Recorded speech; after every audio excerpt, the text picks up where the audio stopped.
Tanong ko sa liderato ng ating Kongreso, hindi ko na ho babanggitin ang pangalan dahil sabi ni Congressman Herrera, wag mo na sabihin ang pangalan ni Speaker Lord Velasco.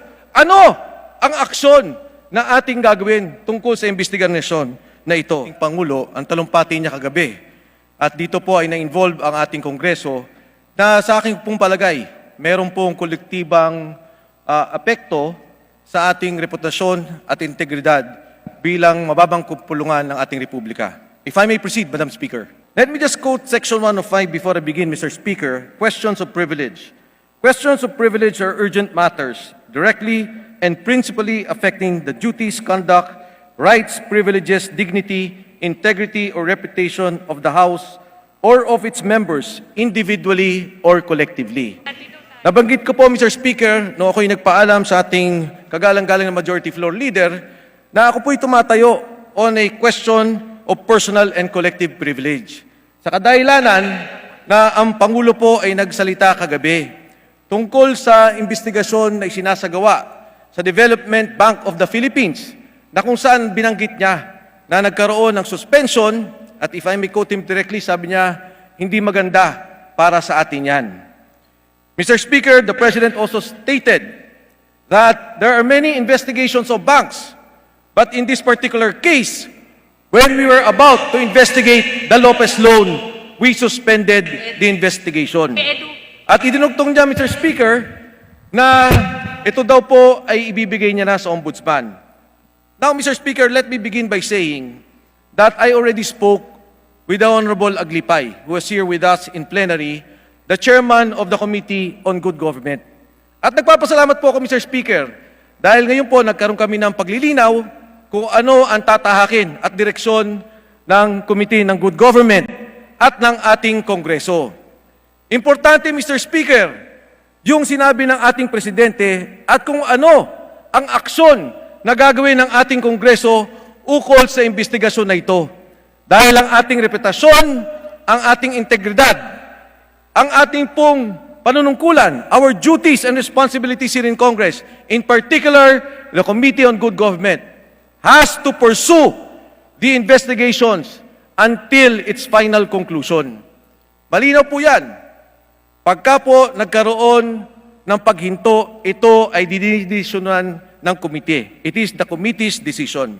I'd like to thank the Honorable Aglipay again, Mr. Speaker, during the break. Nilapitan niya po ako at nagkaroon na po kami ng paglilinaw. Because, Mr. Speaker, what happened was, in January 18, nagkaroon kami ng investigasyon. Doon po sa aming pag-uusap, sinabi ng Bangko Sentral ng Pilipinas na yung mga loan na to ay walang eligibility. Yung po ang nauna. Ang pangalawa po, ang sinabi po nila ay walang mga dokumento at nawawala na daw. Ang hindi alam ng Development Bank of the Philippines, meron po tayong hawak na mga dokumento. Dahil ang issue po na ito ay lumabas na isang dekadang nakaraan. No less than the columnist Neil Cruz of the Philippine Daily Inquirer, God bless his soul, wrote about this issue of condoned loans of the ABS-CBN Lopez Group. And Mr. Speaker, it was in fact the very statement of President Duterte that there are condoned loans. And during that hearing, Bangko Sentral ng Pilipinas was affirming that there were loans not given eligibility.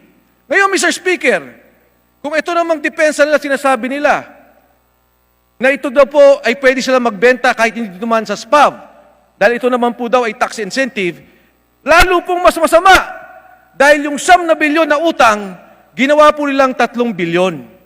Mr. Speaker, I see the face of the beautiful face of the Honorable Herrera.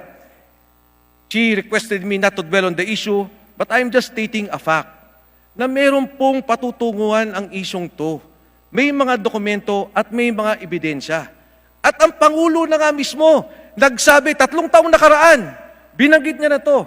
Kagabi, nagalit na siya sa Kongreso. Bakit natin hinto at ibibigay sa Ombudsman? Ang tanong ko, Mr. Speaker, ano ang ating gagawin? Ang tanong ko sa liderato ng ating Kongreso, hindi ko na ho babanggitin ang pangalan. Dahil sabi ni Congressman Herrera, wag mo na sabihin ang pangalan ni Speaker Lord Velasco. Ano ang aksyon na ating gagawin tungkol sa investigasyon na ito. Mr. Speaker, again, I thank the Honorable Aglipay. I understand there will be a hearing on the 17th. Sana po ay matapos natin to. Because, Mr. Speaker, in the end, ang talumpati ng ating Pangulo was on the vaccination. And he mentioned that the payment for vaccination will come from loans. Ito po ay panggagaling sa utang. At ang utang na yan, manggagaling sa DBP at sa World Bank. Ang pera po ng DBP ay pera ng taong bayan. Yan po ay pera ng gobyerno. At responsibilidad ng Kongresong to na hindi payagan maulit muli ang pagkawala ng pondong yan. Dahil yan po ay hindi natin pera, hindi perang pribado, kundi pera ng sambayanang Pilipino. Thank you, Mr. Speaker, and good afternoon to everyone.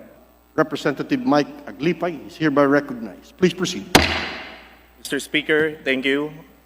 Honorable Mike Defensor, maraming salamat sa iyong talumpati. Nung kami po ay nag-hearing ng January 18, ay napagkasunduan po sa mga resource persons na binigyan sila ng taning na isang buwan na i-produce po yung mga dokumento na kulang. Yung Lopez Group po, DBP at saka BSP. Yung taning po na yon ay sa Feb 18 pa, kaya ang hearing po natin ay sinuspend ko nung Feb 2. Nung Feb 3 po, natawagan po tayo ni Speaker and in-instructionan niya tayo, biski hindi pa Feb 18 is mag-hearing na. Yung utos po na yon nung Feb 3 ay sabi ko, Speaker, kailangan po kahit konting oras mabigyan natin kasi 15 years ago pa po itong mga papeles na to. So napag-usundan pa namin nung Feb 3 and in-instructionan ko po yung COMSEC na i-prepare ang hearing sa Feb 17. So yun po ang napagkasundoan ng lahat at ito po ay pending sa Committee on Good Government and Public Accountability. Rest assured po ay hahanapin natin yung punot dulo nitong issue na to. Maraming salamat po. The distinguished Deputy Speaker is hereby recognized. Thank you, Mr. Speaker. I just like to react because my name was being mentioned. I was looking at the Honorable Defensor because this topic is already a topic in the committee already for deliberation. And hindi po tama that he's using the time here in plenary to discuss things that are up for investigation in the Committee on Good Government. Kaya ko po siya tinitignan para pigilan po siya dahil hindi po tama na dinidiscuss po natin ang bagay na to, ang subject matter na to, and he gave us his assurance earlier that he will not violate the rules of this floor of the plenary para po magkaroon ng due advantage doon sa kanyang